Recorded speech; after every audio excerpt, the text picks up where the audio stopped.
है कि 2.0 micro coulomb का कोई बिंदु आवेश किसी किनारे पर 9.0 सेंटीमीटर किनारे वाले किसी गॉसियन पृष्ठ, कोई गॉसियन पृष्ठ है जिसका किनारा 9.0 सेंटीमीटर का है। ठीक है बच्चे, तो एक्चुअली क्या है कि जिसका जो गॉसियन पृष्ठ है, हम मानते हैं कोई इस तरह से एक गॉसियन पृष्ठ है। ठीक है, ऐसे इसका किनारा जो है ना वो 9.0 सेंटीमीटर का है। ठीक, और उसके किनारे गॉसियन पृष्ठ के केंद्र पर स्थित है।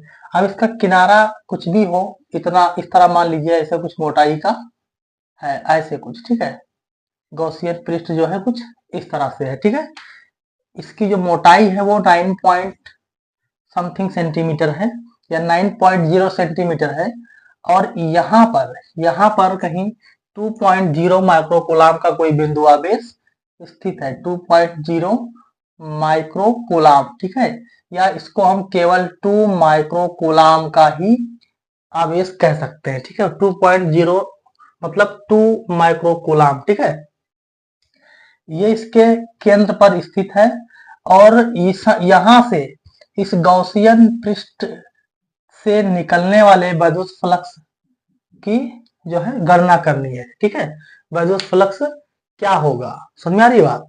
ये यानी कि हमको 9 सेंटीमीटर किनारा जो है उससे मतलब नहीं है। ठीक है, तो क्या होगा, विद्युत फ्लक्स, विद्युत फ्लक्स यानी कि फाई ई क्या होता है, Q upon epsilon not, Q zero या क्यू अपॉन एप्सिलॉन नॉट। ठीक है, ये हमारा फॉर्मूला होता है। तो जो क्यू है यानी कि जो परीक्षण आवेश या 2.0 माइक्रो कूलाम यानी कि 2 micro coulomb upon epsilon not की जो वैल्यू होती है वो 8.85 इंटू -12। ठीक है, और इसको यानी कि हम जो माइक्रो कूलाम है, हम चाहे तो इसको 10 पावर -6 लिख सकते हैं। ठीक है, माइक्रो मतलब 10 power -6 coulomb upon 8.85 into 10 power, इस बार ये जो नीचे का 10 पावर 12 है हम इसको ऊपर ले चलते हैं। ठीक है, तो ये हो जाएगा 10 पावर प्लस का 12। ठीक है, इस तरह से तो ये हो जाएगा। चलिए आगे बढ़ते हैं, ये क्या हो जाएगा 2 इंटू 10 पावर 6 अपॉन 8.85। ठीक है, इसको हम जब सॉल्व करेंगे, डिवाइड कराएंगे, ये हो जाएगा फाइव ई इक्वल टू, देखिए जब हम यहां से पॉइंट हटाएंगे तो जितना पॉइंट के बाद डिजिट है उतना ऊपर जीरो लग जाएगा, यानी कि 2 जीरो लग जाएगा और नीचे 885 हो जाएगा। ठीक है, और देखिए अभी हमारा ये डिविजिबल नहीं है, 200 है, ये 885 है, तो यहाँ पर हम क्या करते हैं, एक और जीरो लगा लेते हैं। ठीक है, और जब एक जीरो लगाएंगे तो इसका जो जहां आंसर आएगा क्वेश्चन, वहां पर भी हम एक पॉइंट लगा लेंगे जीरो लगा के। ठीक है, और इनटू में तो 10 पावर 6 है। चलिए अब इसको हम डिवाइड कराएंगे तो 2 बार जाएगा ये। ठीक है, 2 टाइम्स। ठीक है, तो 8 टू जा, ठीक, 885 टू जा कितना हो जाएगा 7, वो कुछ इतना आ रही है 2 6 into 10 power 6 newton metre square बटे कूलाम। ठीक है, थोड़ा और सॉल्व करेंगे तो ये क्या हो जाएगा, अगर हम इस पॉइंट को थोड़ा आगे ले जाएं तो 2.26 इंटू 10 पावर 5 हो जाएगा। ठीक है, इधर जाएंगे तो एक पावर घट जाएगा, न्यूटन मीटर स्क्वायर बटे कूलाम। ये हमारा जो है फाइव ई की वैल्यू हो जाएगा। ठीक, इस तरह से।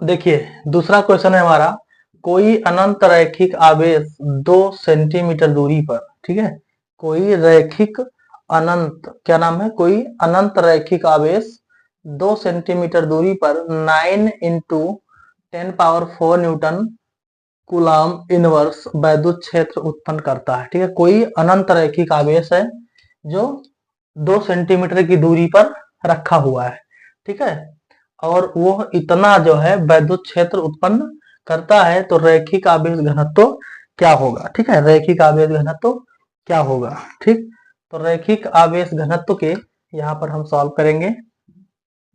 क्या हो जाएगा, यहाँ हो जाएगा हमारा अनंत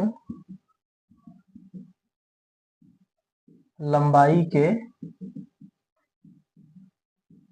रैखिक आवेश घनत्व यानी कि लैम्डा के कारण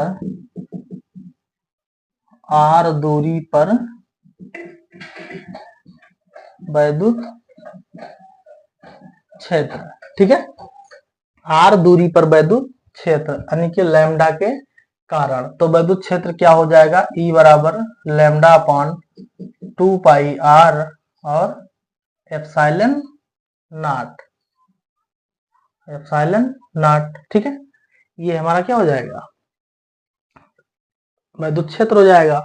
तो हमको क्या चाहिए, रैखिक आवेश घनत्व ज्ञात करना है, यानी कि लैम्डा ज्ञात करना है, तो अपॉन में 1 मानेंगे और ये हो जाएगा क्या, lambda equal to E into 2 pi R और एप्सिलॉन नॉट। ठीक है, चलिए आगे सॉल्व करते हैं।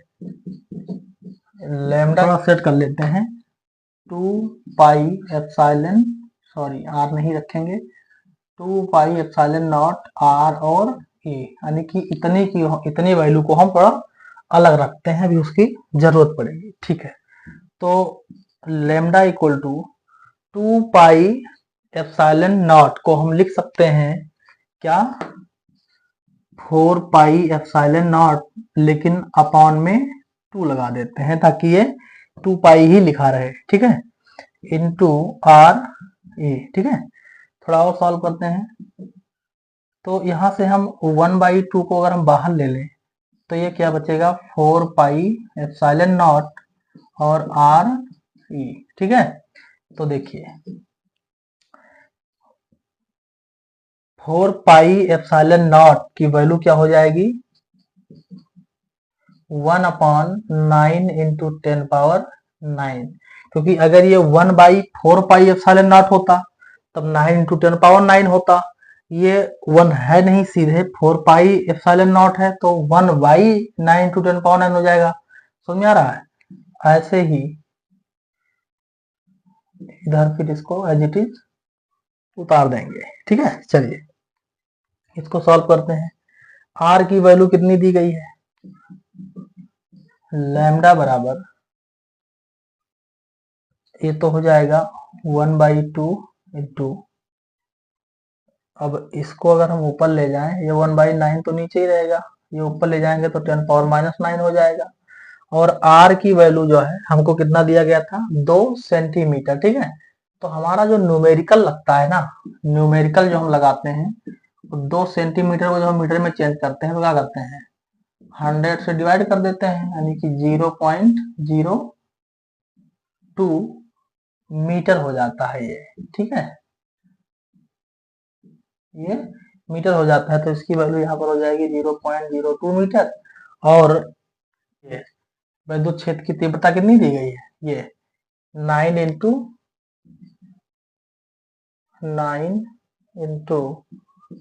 10⁴ न्यूटन कूलाम, 1/2 इंटू 1/9, तो 0.02 इंटू 10⁻⁹।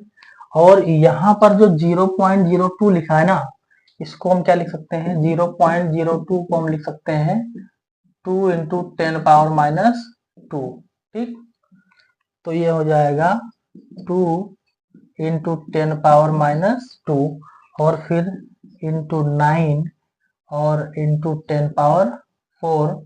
ठीक है, चलिए 9 से 9 कट जाएगा, 2 से 2 कट जाएगा, और बचा क्या?